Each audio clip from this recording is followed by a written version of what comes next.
नमस्कार। आज का हमारा टॉपिक है शीत युद्ध का विकास अथवा शीत युद्ध के विकास के विभिन्न चरण। पहले वाले वीडियो में हमने पढ़ा कि शीत युद्ध क्या है एवं शीत युद्ध के कारण क्या थे। देखिए, शीत युद्ध है वो दो विचारधाराओं का संघर्ष था। दोनों महाशक्तियाँ इन विचारधाराओं का प्रतिनिधित्व कर रही थी। साम्यवादी विचारधारा का नेतृत्व सोवियत संघ कर रहा था और पूंजीवादी विचारधारा का नेतृत्व संयुक्त राज्य अमेरिका कर रहा था। तो शीत युद्ध के विकास के चरण के बारे में हम इसके 4 चरण पढ़ सकते हैं कि शीत युद्ध का विकास का प्रथम चरण 1946 से 1953 तक, दूसरा चरण है 1953 से 1963 तक का, और शीत युद्ध के विकास का तीसरा चरण 1963 से 1979 तक का, जिसे हम द्वितांत अथवा तनाव शिथिल का काल भी कहते हैं। और शीत युद्ध के विकास का अंतिम काल है 1980 से 1989 तक, जिसे हम नया शीत युद्ध की संज्ञा भी देते हैं। तो हम पढ़ेंगे पहले शीत युद्ध के विकास का पहला चरण। शीत युद्ध का जो वास्तविक चेहरा है वो इसी चरण में उभर कर सामने आता है। और इस चरण की जो मुख्य घटनाएं वो है, पहली घटना है 1946 में चर्चिल ने सोवियत संघ के साम्यवाद की आलोचना की और चर्चिल ने अमेरिका के फुल्टन नामक स्थान पर एक की स्पीच दिया था, जिसे फुल्टन स्पीच के नाम से जाना जाता है। इस स्पीच में उन्होंने कहा कि आंग्ल अमेरिकी गठबंधन को मजबूत बनाने की आवश्यकता है। इस भाषण के परिणाम स्वरूप सोवियत संघ विरोधी भावना स्पष्ट तौर पर उभर कर सामने आई थी। अमेरिकन सीनेट ने भी सोवियत संघ की विदेश नीति को आक्रामक एवं विस्तारवादी बताते हुए इसकी आलोचना की थी। तो ये जो फुल्टन स्पीच है वो शीत युद्ध की शुरुआत का आरंभिक बिंदु माना जाता है। दूसरा, मार्च 1947 में ट्रूमैन सिद्धांत द्वारा साम्यवादी प्रसार रोकने की बात कही गई।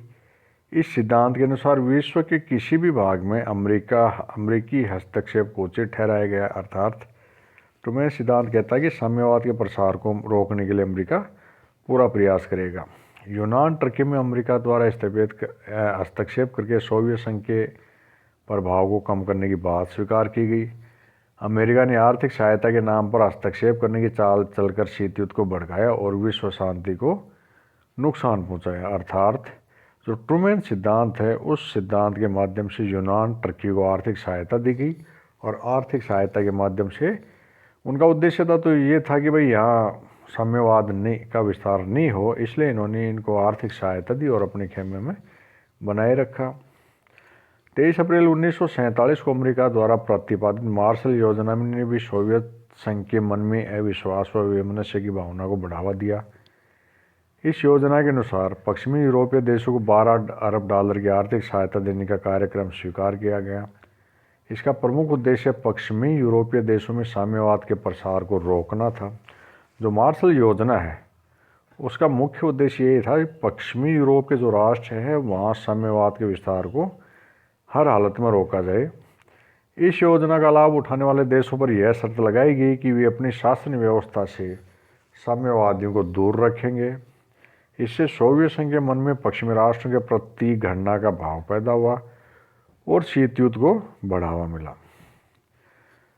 चौथी घटना है, सोवियत संघ ने 1948 में बर्लिन की नाकेबंदी करके शीत युद्ध को और अधिक भड़का दिया। अमेरिका ने इसका सख्त विरोध करके उसके इरादों को नाकाम कर दिया और वह भी वहां अपना सैनिक वर्चस्व बढ़ाने की तैयारी में जुट गया।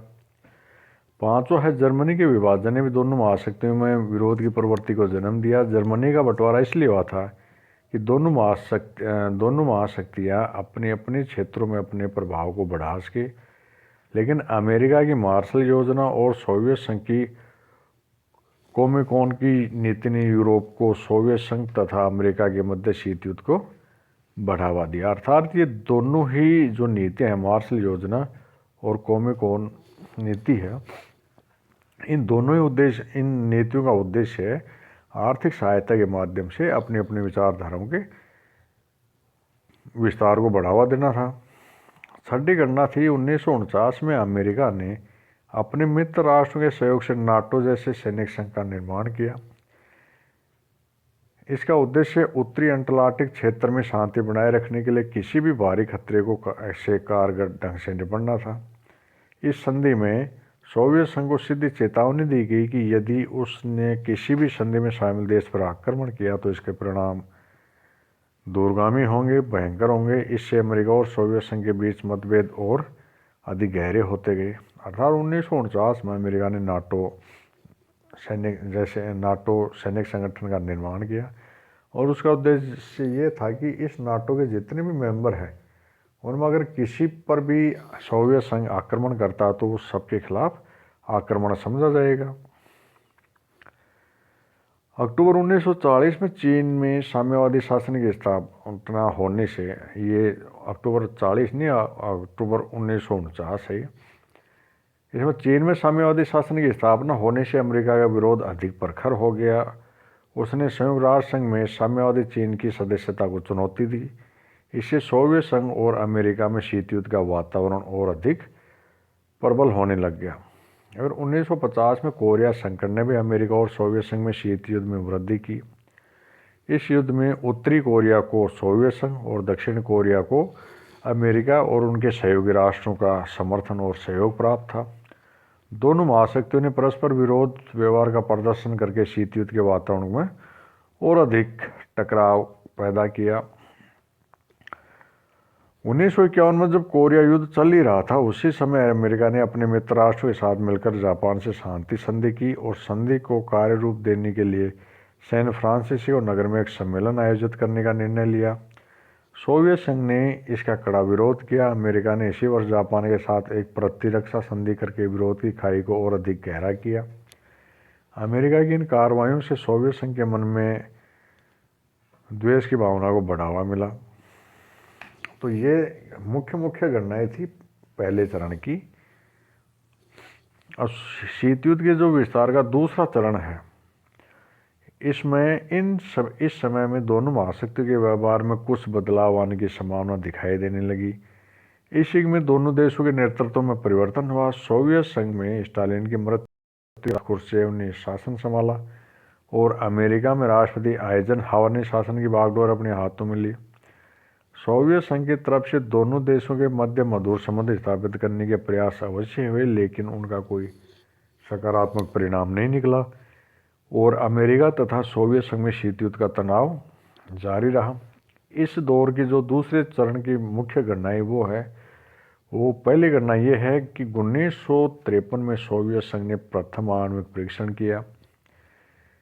इससे अमेरिका के मन में सोवियत संघ के इरादों के प्रति शंका पैदा हुई।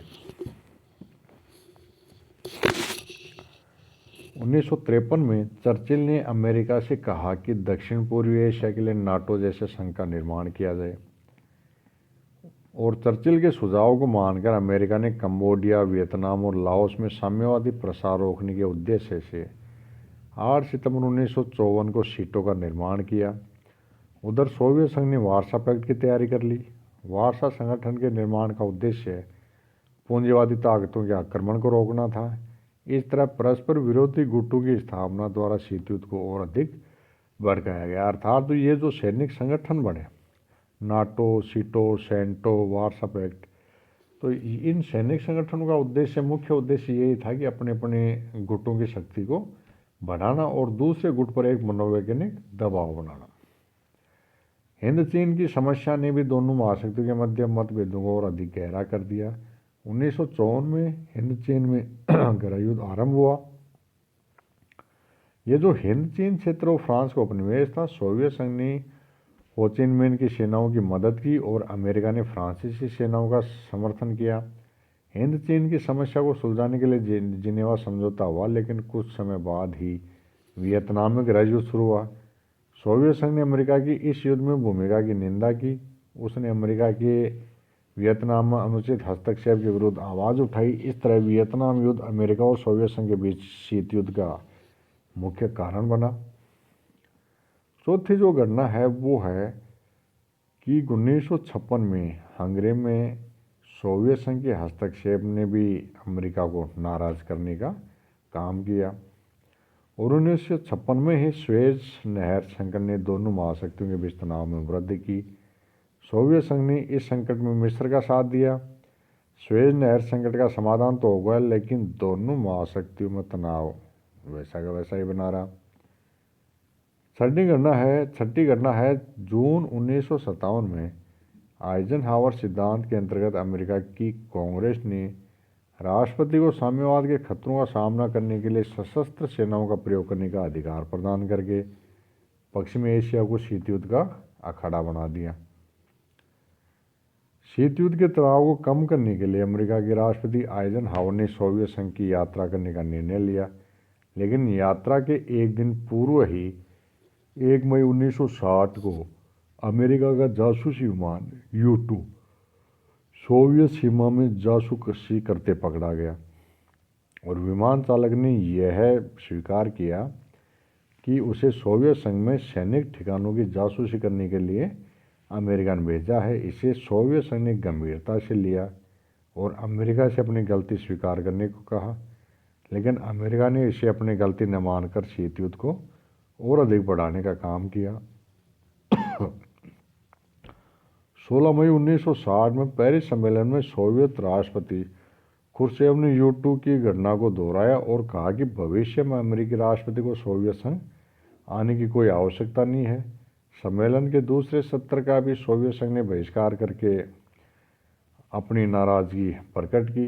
इस तरह सोवियत संघ और अमेरिका दोनों राष्ट्रों में तनाव बरकरार रहा। जून 1961 में खुर्शेव द्वारा पूर्वी जर्मनी के साथ एक अलग से संधि पर हस्ताक्षर करने की धमकी ने भी शीत युद्ध को बढ़ाने का काम किया और अगस्त 1961 में बर्लिन शहर में सोवियत संघ ने पश्चिम शक्तियों के क्षेत्र को अलग करने के लिए दीवार बनाना शुरू कर दिया। इसका अमेरिका ने कड़ा विरोध किया। दोनों ने अपनी अपनी सेना युद्ध के लिए एकत्रित करनी प्रारंभ कर दी, लेकिन बड़ी मुश्किल से शीत युद्ध गर्म युद्ध में परिवर्तित होते होते रह गया, लेकिन दोनों के बीच तनाव है वो बरकरार रहा। और 1962 में क्यूबा में सोवियत संघ ने अपनी सैनिक अड्डे की स्थापना की। इसका अमेरिका के राष्ट्रपति केनेडी ने कड़ा विरोध किया। इस अड्डे की स्थापना को सीधे तौर पर अमेरिका को कमज़ोर करने वाली कार्रवाई के तौर पर अमेरिका ने इसे देखा और परिणाम स्वरूप अमेरिका ने क्यूबा की नाकेबंदी की घोषणा कर दी। इस घोषणा के परिणाम स्वरूप सोवियत संघ ने अपने कदम पीछे हटा लिए और भयंकर विवाद को सुलझा लिया गया दोनों राष्ट्रों द्वारा। इस प्रकार इस युग में शीत युद्ध को बढ़ावा देने वाली कार्रवाइयाँ दोनों तरफ से ही हुई, लेकिन दोनों महाशक्तियों ने शीत युद्ध के तनाव को कम करने के लिए कुछ प्रयास भी किए थे। अब जो शीत युद्ध के विकास का तीसरा चरण है वो 1962 में क्यूबा संकट के बाद। देखिए, क्यूबा जो राष्ट्र था वो साम्यवादी राष्ट्र था और सोवियत संघ के प्रभाव में था, और क्यूबा में सोवियत संघ ने जो सैनिक अड्डों की स्थापना की, और क्यूबा बिल्कुल संयुक्त राज्य अमेरिका के सीमा से लगा हुआ राष्ट्र है। तो जब यहाँ सैनिक अड्डों की स्थापना हुई तो अमेरिका को डर लगा कि भाई सीधी सोवियत संघ की मिसाइलें अमेरिका को निशाना बना सकती है यहाँ से।